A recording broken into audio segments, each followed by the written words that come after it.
나눌 말씀은 이 시대의 소망 27장 저를 깨끗게 하실 수 있나이다 라는 주제를 가지고 말씀을 드리려고 합니다.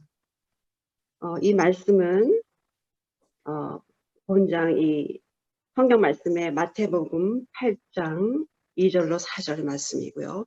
9장 1절로 8절, 또 마가복음 1장 40절에서 45절, 또 2장 1절로 12절, 또한 누가복음 5장 12절에서 28절에 의거한 말씀입니다. 이 세 복음서에 나오는 말씀이에요. 참으로 우리에게 감동을 주고 우리를 살피게 하는 그런 말씀이죠. 예수님께서 봉사하시던 지방에 문둥병 환자들이 참 많았는데 이 질병은 동방에 알려진 모든 질병 중에 가장 무서운 병이었고 또 죄의 상징으로 간주되었어요. 문둥병이라는 선언을 받으면 그 사람은 사랑하는 가족들에게서 또 격리될 뿐만 아니라 또한 이스라엘 회중으로부터 끊어져서 이 질병의 저주를 견뎌야 하는 그런 아픔 가운데서 살고 있었습니다. 예수님께서 봉사하시는 사역에 대한 소식이 여러 지방에 들리자 그들은 마음 가운데 한 줄기 빛나는 소망을 불붙여 주었습니다. 엘리사 시대 이후로 깨끗함을 입은 놀라운 일을 한 번도 기록된 그런 일이 없었지만 그러나 그중 한 문둥병자의 마음속에 믿음이 솟아오르기 시작하였습니다. 로마서 8장 24절에 이런 말씀이 있어요. 제가 참 이 말씀을 좋아하고 또 묵상하고 또 제 마음 가운데 깊이 새겨둔 말씀입니다. 우리가 소망으로 구원을 얻었음에 보이는 소망이 소망이 아니니 보는 것을 누가 바라리요. 이 소망은 역시 우리가 가지고 있는 소망일 수도 있고 그 당시 문둥병 환자가 가지고 있는 소망, 보이지 않는 소망. 우리에게는 제1임의 소망이요. 그 당시 예수님 당시에 그 문둥병 환자에게는 깨끗함을 받고자 하는 그런 소망이 아니겠어요? 마음속에 불붙는 이 소망은 이 문둥병 환자로 하여금 믿음이 솟아오르게 했고 예수님에 관하여 그분에 관하여 자기가 들은 모든 것을 생각하게 하였으며 예수님을 찾기로 결심을 합니다. 생각이 어디로 흐르고 있느냐에 따라서 소망과 믿음의 방향 또한 그 방향으로 흐르게 하는 것을 우리가 알고 있죠. 그분을 만나기 위해서는 많은 난관이 있었지만 이것이 그의 유일한 소망이었고 예수님께로 인도되어 멀찍이 서서 예수님의 입술에서 나오는 말씀을 듣게 되는데 선지자가 표현한 문장을 살펴보면 어떻게 기록되어 있느냐면 여러분께서 다 읽으셨죠?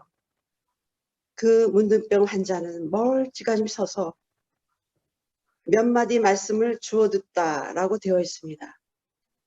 너무나 먼 거리에 있기 때문에 이 환자는 온 마음과 심려를 기울여서 들었을 것이고 예수님의 말씀을 놓치지 않으려는 노력을 엿볼 수가 있었어요. 그분이 손을 앓는 자, 절름발이, 또 중풍병자, 기타 여러 질병으로 죽어가는 환자들이 건강한 몸으로 일어나서 구원받은 것에 하나님을 찬양하는 모습을 보면서 문둥병자의 마음속에 믿음이 점점 강해져서 치유에 대한 간절한 소망만을 생각하게 했습니다. 이 소망이 믿음을 향하여 발을 딛게 하고 강하여 준 이 믿음이 어느 방향으로 질주하게 하는지를 살펴보겠습니다. 소망이 생기고 믿음이 강화해진 문둥병자는 이제 예수님께 나아가기 위해서 행동하기 시작합니다. 얼마나 제재를 당하고 접촉을 두려워하는 사람들이 서로 피하고 밀쳐내고 자신에 대해서 공포를 느꼈겠어요. 어떤 사람은 이 환자가 예수님께 가까이 나오는 것을 막기 위해서 애써 힘쓰지만 그것이 숲으로 돌아가고, 문둥병 환자는 군중들을 보지도 않고 듣지도 않고 오직 하나님의 아들 예수 그리스도만을 쳐다봅니다. 자기에게 혐오하는 군중들의 표정은 물론 그는 죽어가는 자에게 생명을 말씀하시는 예수님의 음성만을 듣습니다. 예수님의 발 아래 자신을 던지며 무엇이라고 부르짖나요? 믿음의 말을 합니다. 주여 원하시면 저를 깨끗하게 하실 수 있나이다. 이렇게 얘기했을 때 우리 예수님께서는 마태복음 8장 3절에서 볼 수 있죠. 내가 원하노니 깨끗함을 받으라. 이렇게 말씀하시며 예수님의 손을 누구도 가까이 하려 하지 않으려는 이 처절한 문둥병 환자의 손에 몸에 얹으시죠. 그 즉시 마음을 입은 그 변화가 이 환자를 스쳐갔고 그에게 침묵과 제사장에게 보이라는 즉각적인 행동의 필요성을 예수님께서 분부하십니다. 그것은 이 환자에게 공정한 결정을 받게 하시기 위함이었어요. 또한 다른 이유는 우리 예수님의 사업에 있어서 제한을 받지 않으시기 위해서 그렇게 말씀하신 것이었습니다. 제가 이 말씀을 이렇게 읽으면서 정말 우리 예수님의 섬세하시고 자상하신 그 부분을 제가 또 깨닫게 되었습니다. 그것은 끝까지 책임져 주시는 우리 예수님, 그토록 우리 예수님의 그 봉사활동을 방해하고 또 이 문둥병 환자까지 깨끗이 나음을 입었다는 소식을 듣지 못한 어느 누구에게도 방해받지 않으시라고, 또 문둥병, 이 깨끗함을 받은 문둥병 환자보다도 먼저 가서 제사장에게 방해 놓을 수 있는 그런 모든 것들을 종합해서 생각하시는 우리 예수님께서는 이 깨끗함을 받은 문둥병 환자에게 빨리 제사장으로 가서 몸을 풀라고 말씀을 하셨습니다. 회복한 그 사람은 위대한 치료자이신 예수님의 능력을 선포하며 다녔고 그분께 영광을 돌리지 않을 수 없었습니다. 핵심적인 부분을 말씀드린다면 문둥병자를 그 무서운 질병에서 깨끗하게 하시는 예수님의 사업은 영혼을 죄에서 깨끗하게 하신 그분의 사업에 대한 확실한 예증입니다. 이사야 1장 5절에서 6절의 말씀은 온 머리는 병들었고 발바닥에서 머리까지 상한 곳이 없이 상한 것과 터진 것과 새로 맞은 흔적뿐이라고 말씀하시고 계시죠. 새로 맞은 흔적뿐이라는 그 표현을 가만히 생각해 보게 되었습니다. 이미 상한 곳이 없는데 또다시 새로 맞은 흔적까지 더해지는 죄로 쌓여가는 처참한 죄의 문둥병 환자 모습을 볼 수 있었어요. 그 모습이 바로 저의 모습, 어쩌면 여러분들의 모습이 아닐까요? 그러나 이런 우리들의 처참한 모습을 보시는 예수님께서는 미가서의 말씀을 보여주시고 계십니다. 우리들의 참회와 신앙 고백이 되는 말씀입니다. 여러분 옆에 성경이 있으시다면 미가서 7장 7절로 8절과 19절의 말씀을 같이 보도록 하겠습니다. 오직 나는 여호와를 우러러보며 나를 구원하시는 하나님을 바라보나니 나의 하나님이 나를 들으시리로다. 나의 대적이여 나로 인하여 기뻐하지 말지어다. 나는 엎드러질지라도 일어날 것이요 어두운 데 앉을지라도 여호와께서 나의 빛이 되실 것이미로다. 19절을 읽겠습니다. 다시 우리를 긍휼히 여기셔서 우리의 죄악을 발로 밟으시고 우리의 모든 죄를 깊은 바다에 던지시리이다. 얼마나 우리에게 희망적이고 소망을 주는 말씀인지 모르겠습니다. 우리가 세상의 축복을 위하여 기도할 때 기도에 대한 응답은 지체될 수도 있고 혹은 우리가 구하는 것 아닌 그런 다른 어떤 것을 하나님께서는 우리에게 주실 수 있습니다. 그러나 우리가 죄로부터의 구원을 강구할 때에는 문둥병자에게 하신 말씀과 같이 예수님께로부터 내가 원하노니 깨끗함을 받으라는 대답을 듣게 하시고 거룩한 생애를 살 수 있도록 하시는데 이것이 그분의 기뻐하시는 뜻입니다. 갈릴리 봉사에서 이제 가버나움으로 장소를 옮기면서 예수님께서 중풍병자를 고치시는 장면이 나옵니다. 죄악된 생활의 결과로 중풍에 걸리게 되었고 회복의 소망을 상실했던 이 중풍병자는 문둥병자 환자들이 깨끗함을 받았다는 말을 친구들로부터 전해들을 뿐 아니라 친구들로부터 네가 예수님께 음반되어 간다면 반드시 나을 수 있을 것이라는 믿음에 격려하는 말을 듣게 됩니다. 그런데 이 환자가 간절히 바란 것이 있다면 자신이 육체적 질병에서의 회복보다 무거운 죄짐에서 해방되는 그것이 그의 소망이었습니다. 낭비할 시간 없이 그는 친구들에게 부탁하여 예수님께 나아갈 수 있게 해주기를 간청하고 친구들이 베드로의 집 근처에 가까이 왔지만 너무 많은 군중들로 인해서 예수님의 음성을 들을 수 있는 곳까지 미치지 못하게 되자 갈망하던 도움이 이렇게 가까이 있는데 어떻게 소망을 포기할 수 있겠는가. 그의 간절한 마음을 엿볼 수 있습니다. 이 갈망이 믿음으로 직결되면서 지붕을 뚫고서라도 예수님께 가게 해주기를 친구들에게 요청을 하죠. 놀라운 것은 중풍병자가 아직 집에 있을 동안에 예수님께서는 그의 마음에 양심에 죄를 깨닫도록 하셨어요. 이 부분에서 먼저 죄인에게 찾아오시는 예수님의 모습을 보게 되었습니다. 참으로 죄로부터의 깨끗함을 갈망하고 또 갈망할 때 그분의 인자하심과 자비하심이 먼저 그 갈망하는 심령에 복을 주셨습니다.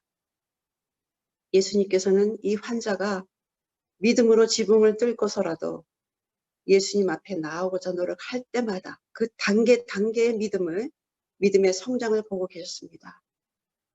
드디어 예수님의 입술에서 나온 소자야 안심하라. 내 죄 사함을 받았느니라. 는 말씀이 이 환자의 귀에는 음악과 같이 들렸고 너무너무 행복했습니다.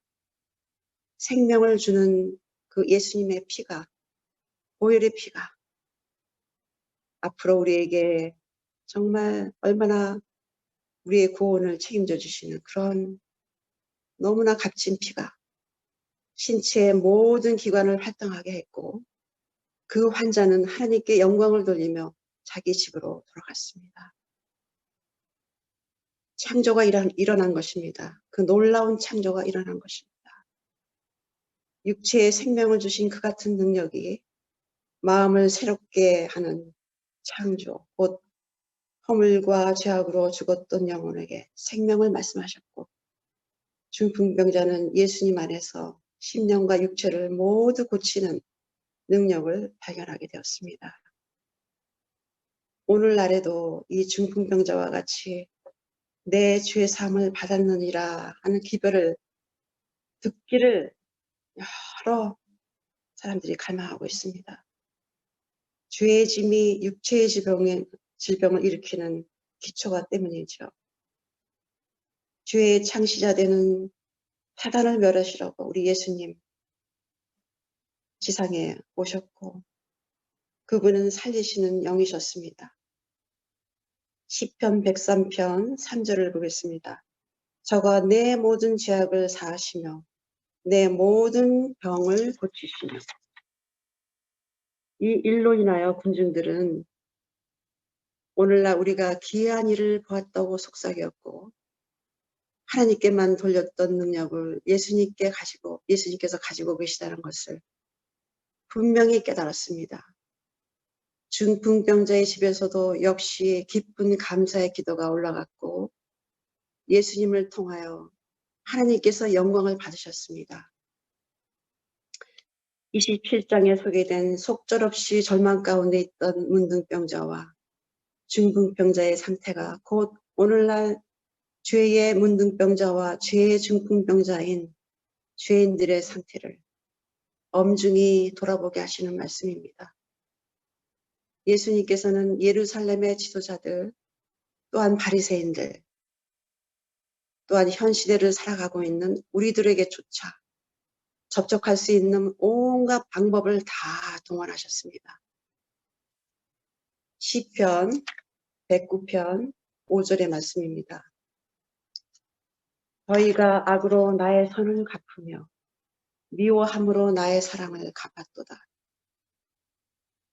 그러나 예수님께서는 베드로전서 3장 9절의 말씀과 같이 악을 악으로 욕을 욕으로 갚지 말고 도리어 복을 빌라는 그 원칙을 예수님께서 몸소 실천하시고 수금하셨습니다. 영혼의 질병은 빛에 대하여 눈을 감은 자들을 더욱 강렬하게 사로잡았고 선지자는 이렇게 표현했습니다. 완고와 불신이 문둥병과 중풍병보다 두려운 것임을 밝히셨습니다. 이 원투쓰리 우리 성경 원칙에 따라서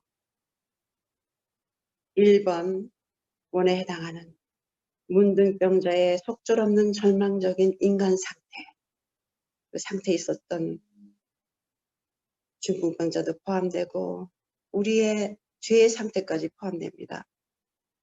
2번 소망과 믿음이 낳은 정말 예수님을 집중할 때, 갈망할 때 우리 예수님을 통한 완전한 치유가 이루어졌고 넘버 3죠. 넘버 3에 해당하는 이 두 사람이 감출 수가 없었어요.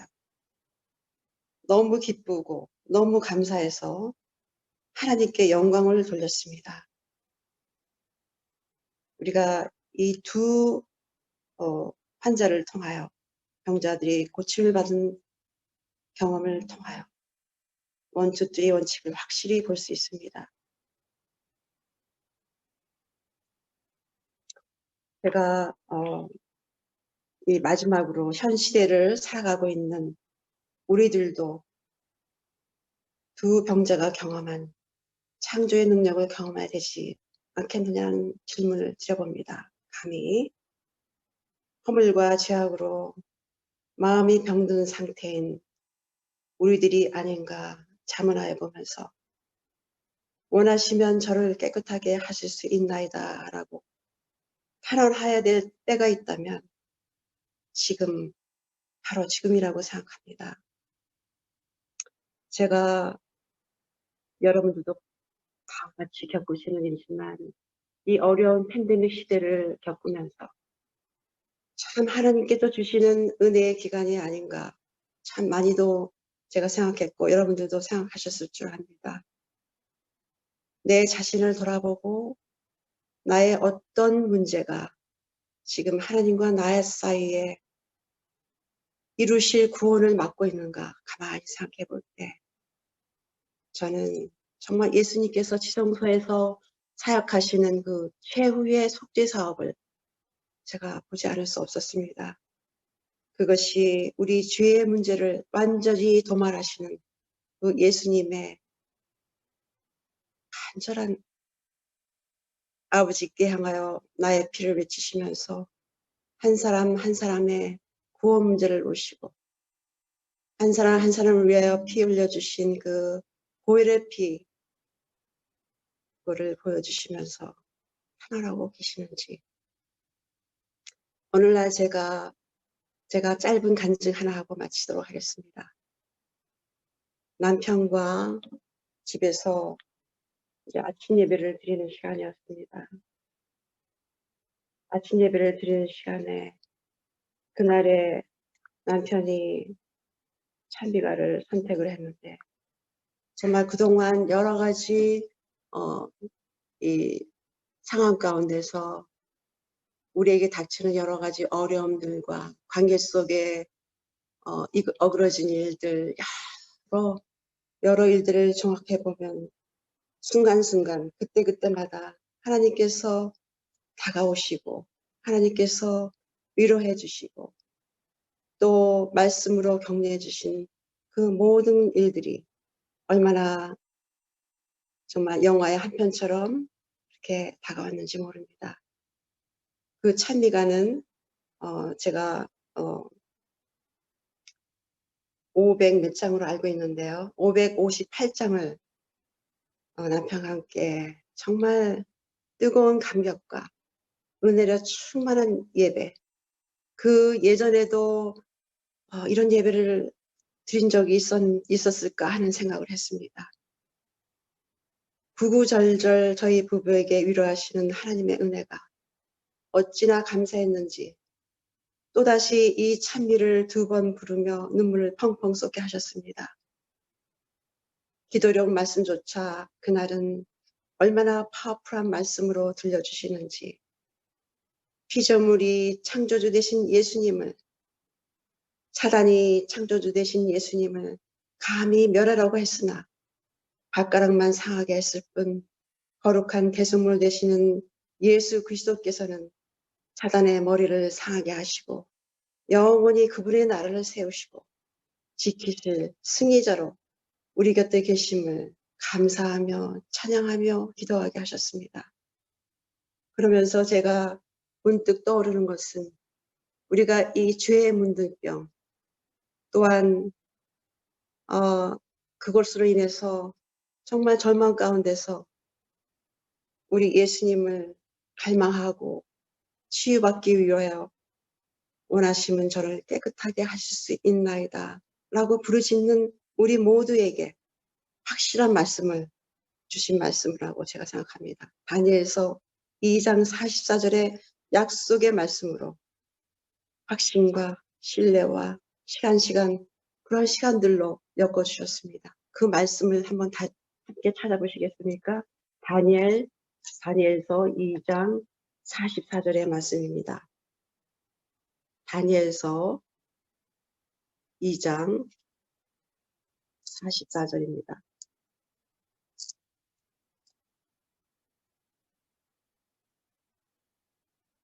이 열왕의 때에 하늘의 하나님이 한 나라를 세우시리니 이것은 영원히 망하지도 아니할 것이요 그 국권이 다른 백성에게로 돌아가지도 아니할 것이요 도리어 이 모든 나라를 쳐서 멸하고 영원히 설 것이라.